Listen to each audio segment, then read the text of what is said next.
Hello, Ram Ram. कैसे हैं आप सब लोग? कैसे हैं हम लोग? कैसे हैं आप सब लोग?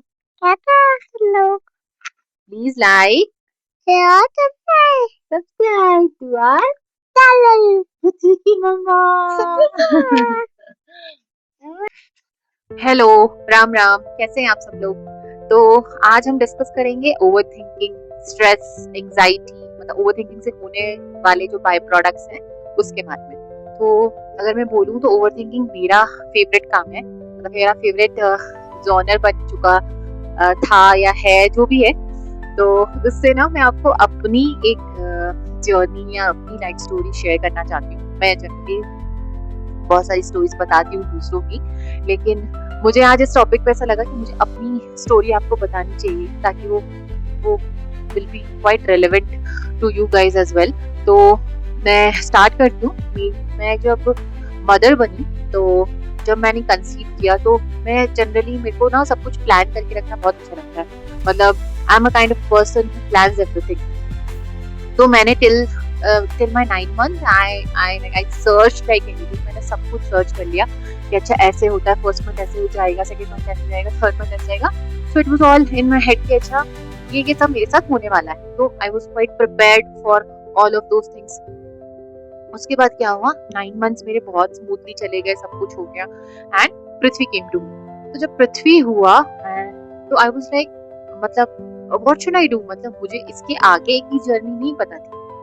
मदर बनने के बाद की जर्नी मुझे नहीं पता थी। So it all of that thing comes as a surprise to me. तो क्या हुआ एक बार का, तो वो जो सरप्राइज मेरे लिए आया वो काफी मेरे लिए मतलब स्ट्रेसफुल था, क्योंकि जब आप नए नए मदर बनते हो तो आपको बहुत चीजें हैंडल करनी पड़ती है। आपको आपको स्लीपलेस नाइट्स की आदत नहीं होती। आपको आपको बच्चे को कैसे होल्ड करना है, कैसे पकड़ना है, बच्चा सुसु पॉटी करेगा, मतलब बहुत चीजें नई होती है। मैं तो बोलूंगी कि सारी ही चीजें नई होती हैं आपके लिए उस वक्त। मुझे एक बार की बात याद है कि बहुत सारे रिलेटिव्स मिलने आ रहे थे, और वो सब लोग बस एक ही कमेंट बार बार कर रहे थे कि तेरा बच्चा तो बड़ा कमजोर है, ये तो बड़ा कमजोर है, तू तो इतनी हट्टी कट्टी और तूने इतना कमजोर बच्चा पैदा करा। तो मुझे ना वो चीजें इतनी ज्यादा चुभने लग गई, जबकि मुझे मेरे मन में कहीं ना कहीं पता था कि Prithvi was healthy, Prithvi was quite fit. Prithvi में कोई वो नहीं है कि वो कमजोर है या वो बिलो एवरेज उसका वेट है, ऐसा कुछ भी नहीं था पृथ्वी के साथ। It was fit and fine. But कहीं ना कहीं उनकी बातों से ना मुझे स्ट्रेस होने लगा, और मैं ओवर थिंकिंग करने लगी। तो मैं ना उस वजह से मैं काफी चिड़ी चिड़ी रहती थी। तो एक दिन मुझे मेरे हस्बैंड ने बिठाया और बोला कि आप क्यों चिढ़ रहे हो, मतलब आपका जनरल नेचर या आपका जो ऑब्वियस नेचर है वो ऐसा नहीं है।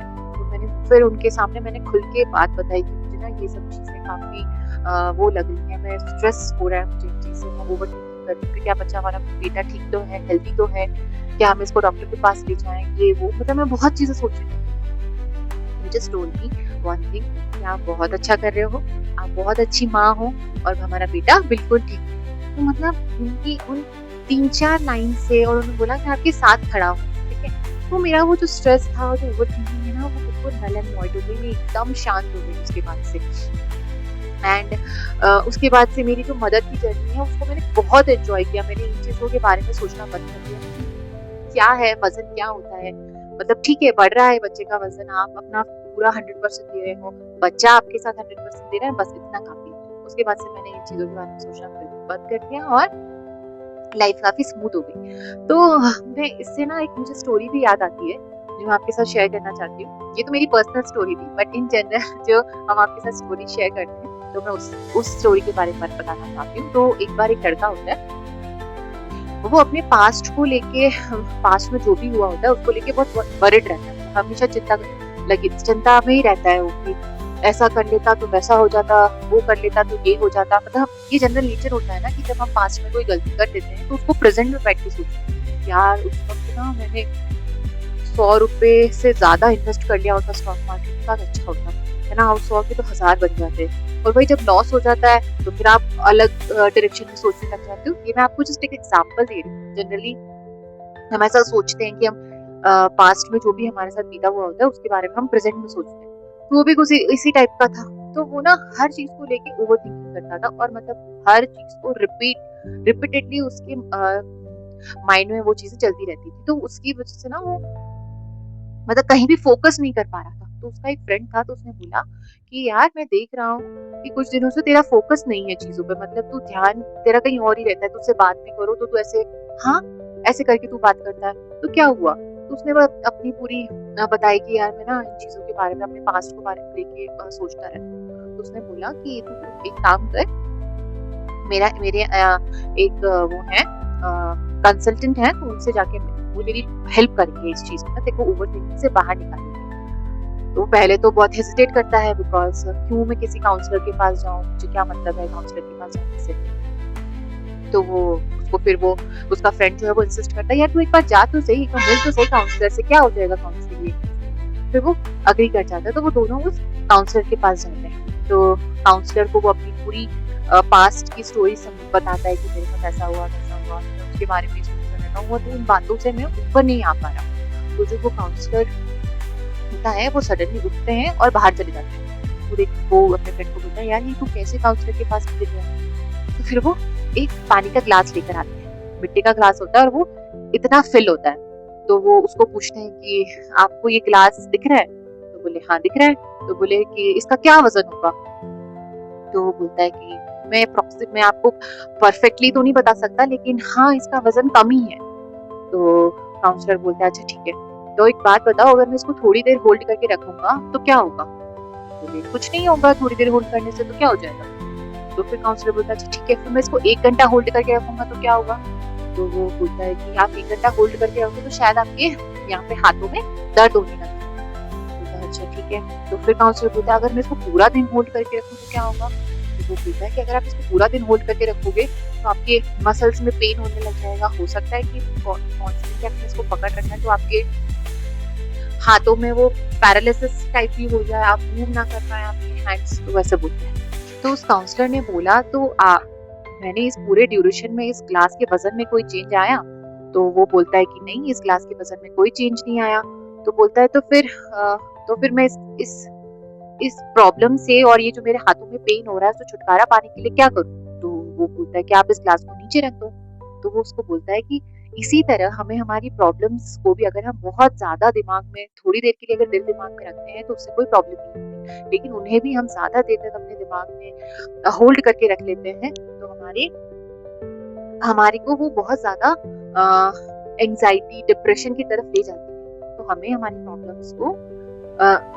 प्रॉब्लम्स को उसी ग्लास, जिस तरह हमने ग्लास को नीचे रखा, हमें हमारी प्रॉब्लम्स को भी उसी तरह नीचे रख देना चाहिए। नीचे रख देना चाहिए का मतलब है कि आप उनके बारे में सोचिए।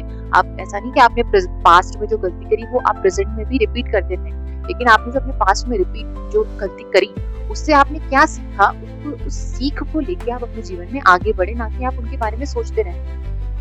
सपोज कि आपको लग रहा है कि मेरे को कोई चीज उस तरीके से करनी चाहिए थी, तो मैं एक बेटर पर्सन बनता, तो वो आप अपने प्रेजेंट में इम्प्लीमेंट कीजिए, ना कि आप उनके बारे में सोचते रहे कि मैं ऐसा कर लेता है वैसा कर लेता अपने पास्ट में, तो चीजें अलग होती। तो यही काउंसलर ने उसको समझाया और वो लड़का समझ गया और वो अपनी लाइफ में उसने चीजों को इम्प्लीमेंट किया कि मैं अब जो मैंने मेरे पास्ट में गलतियां करी हैं मैं उनसे सीख लेके आगे बढ़ूंगा।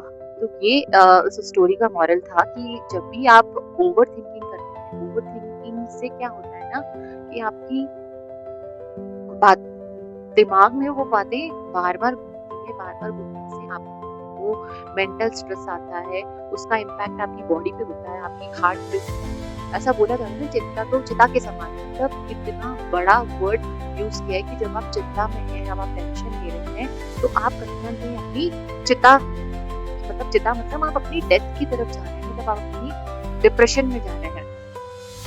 तो उससे बाहर आने के लिए आपको अपने आसपास पॉजिटिव लोगों को रखना चाहिए जो पॉजिटिव बात करें। मतलब एक हर चीज को ना देखने का नजरिया होता है। It's like if a glass is half filled, तो कुछ लोग उसको देखेंगे कि वो आधी खाली है और कुछ लोग देखेंगे कि वो आधी भरी है। तो जो लोग आधा भरा उसको देख पा रहे हैं, दे आर पॉजिटिव पीपल, वो हर चीज में पॉजिटिविटी ढूंढ रहे हैं। और जो आधा खाली बोल रहे हैं, they are quite of negative people, मैं बोलूंगी कि जो हर चीज को नेगेटिवली देखते हैं। ये भी आप मतलब डिपेंड करता है, ये पर्सन टू पर्सन नजरिया होता है देखने का। तो अपने नजरिए को भी आप कहीं ना कहीं इम्प्रूव करें और चीजों में पॉजिटिव चीजें और पॉजिटिव चीजें ढूंढने की कोशिश करें। तो उससे क्या होगा कि आपकी ओवर थिंकिंग जो होगी ना वो डे बाय डे कम होती जाएगी और आप एक ओवरऑल हैप्पी इंसान बनेंगे लाइफ में। तो मुझे लगता है मेरे लाइफ का जो पॉजिटिव इंसान है, सबसे पॉजिटिव इंसान है बोलूँगी तो मेरे हस्बैंड है। वो हर चीज को मुझे लगता है पॉजिटिवली देखते हैं। मैं उनको हाईली ऑप्टिमिस्टिक इंसान बोलती हूँ। मतलब वो जहाँ कोई उम्मीद नहीं भी होगी ना वहाँ आपको वो उम्मीद दे देते हैं। तो ही क्वाइट पॉजिटिव इंसान, क्वाइट सपोर्टिव। हर चीज का उनका देखने का नजरिया मुझे काफी एडमायरिंग, मतलब काफी एडमायर करती हूँ मैं उनके देखने के नजरिए को। और मैं भी उनसे वो चीजें सीख रही हूँ, कहीं ना कहीं अपनी जिंदगी में लेके आ रही हूँ। Thank you, Ram Ram, bye bye. कल मिलेंगे अगले वीडियो के साथ। I love you. I love you. I love you.